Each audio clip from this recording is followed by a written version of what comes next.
Isto é um videogame, ou o que todos pensam quando ouvem o termo. É o Atari 2600, que define a palavra clássico. Mesmo com jogos poucos complexos, ele tem um charme. Seu controle tem apenas um botão e um direcional. Os personagens e objetos mal representam o que deveriam ser, sendo a magia do Atari você usar a sua imaginação. Isto foi um dos maiores sucessos no início da década de 80, mas no ano de 83, com computadores sendo mais baratos que os videogames e os jogos perdendo a qualidade, ocorreu um clash de vendas e a indústria sofreu uma era negra. Neste mesmo tempo, no Japão, surgiu uma luz produzida pela Nintendo, o Famicom, ou NES nos Estados Unidos.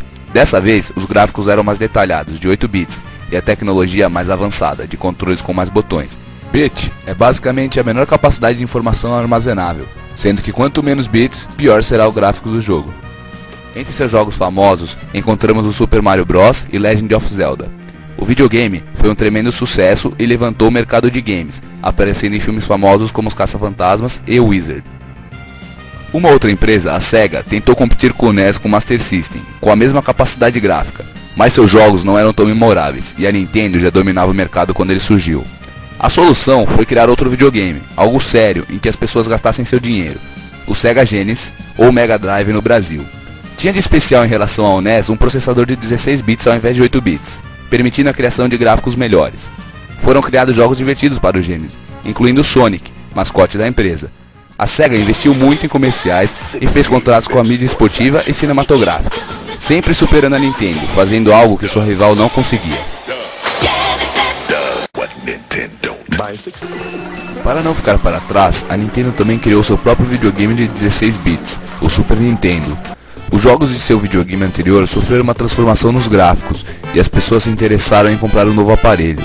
Mesmo tendo chegado tarde, fez uma boa competição com o Genesis. Para melhorar a capacidade do Super Nintendo, a empresa tinha feito uma parceria com a Sony para criar um adaptador que rodasse jogos em formato de CD. Esse adaptador, porém, nunca viu a luz do dia, mas dessa parceria nasceu o PlayStation. O uso de CDs permitia a criação de jogos de 32 bits em forma de polígonos, ou seja, gráficos em 3D. Para competir com o PlayStation, a Nintendo criou o Nintendo 64, de jogos com 64 bits. Seus jogos eram distribuídos em forma de cartuchos, porque a Nintendo alegava que CDs não aguentariam gráficos tão poderosos.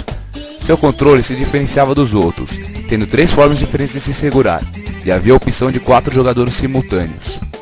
Já a Sega criou o Dreamcast, que também processava 64 bits, mas em formato de CDs. Porque a produção do videogame só causava prejuízo à empresa, ela desistiu do ramo de criar videogames e se concentrou nos jogos em si, produzindo para as outras indústrias, incluindo sua rival Nintendo. A Sony lança com a virada do milênio o PlayStation 2, o primeiro videogame de 128 bits. Sua placa de videogame era bastante avançada, o que permitia a criação de gráficos belíssimos. O jogo Shadow of the Colossus foi considerado um jogo cinematográfico por causa de seus gráficos e a história tão bela. O PlayStation 2 também permitia acesso à internet, garantindo modos online multijogador, o que aumentava a diversão.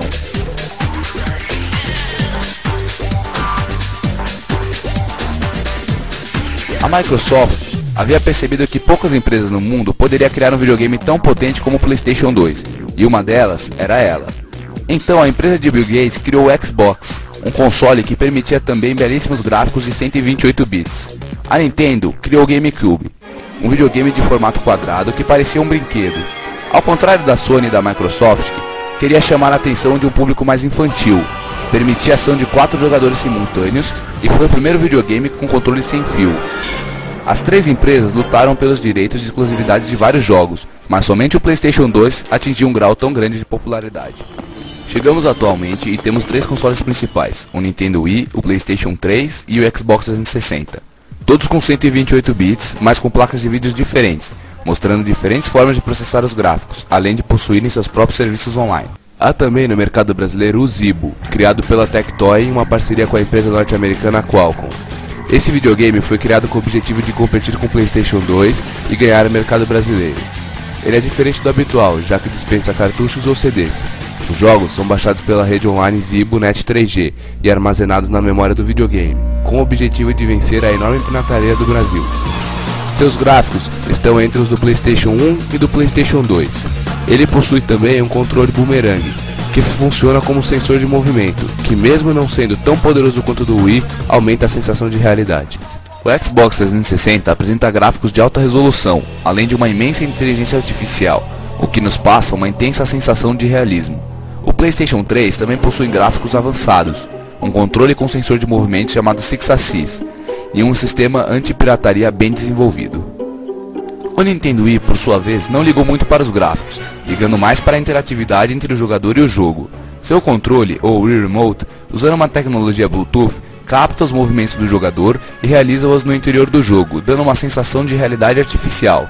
Seus jogos são infantis e carismáticos, e estimulam a inteligência e o exercício físico, convencendo qualquer pai a comprar o console para seus filhos. E seus jogos contam com uma história de mais de 25 anos de qualidade. Seja 8 bits, 16 bits ou 64 bits, ou então a nova geração, os fãs sempre compraram da Nintendo. Por essas e outras razões, achamos que ela dominará o mercado nos próximos anos.